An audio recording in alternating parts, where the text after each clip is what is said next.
జీవరాశులు 84 లక్షలు. స్థావరో 1,20,000 జలతో 9,00,000.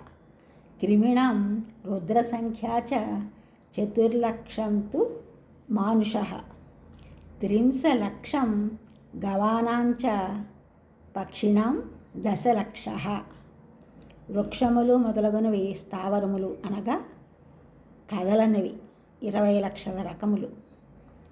జలమునందు ఉండు చేపలు, మొసళ్ళు మొదలగునవి పురుగులు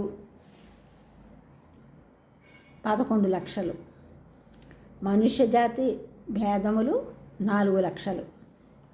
గోవులు మొదలగునవి మృగములు 30 లక్షలు. పక్షులు ఆకాశమునందు విహరించునవి 10 లక్షలు.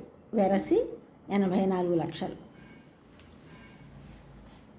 బిల్వపత్రములు అనగా మారేడు దళములు ఎన్ని దినములు పూజకు ఉపయోగించవచ్చు?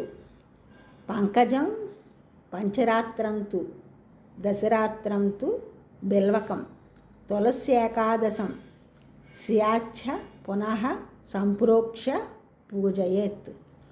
పద్మములను 5 దినముల వరకు, బిల్వదళమును 10 దినములు, తులసి దళమును 11 దినముల వరకు సంప్రోక్షణము అనగా శుద్ధ జలమును జల్లి ఉపయోగించవచ్చు. ఈ ఛానల్ చూసిన వారందరూ కూడా సబ్స్క్రైబ్ చేయండి, షేర్ చేయండి, లైక్ చేయండి, కామెంట్ చేయండి. సబ్స్క్రైబ్ చేసిన అందరూ కూడా కృతజ్ఞతలు, షేర్ చేసిన, లైక్ చేసిన, కామెంట్ చేసిన అందరికీ కూడా ధన్యవాదములు.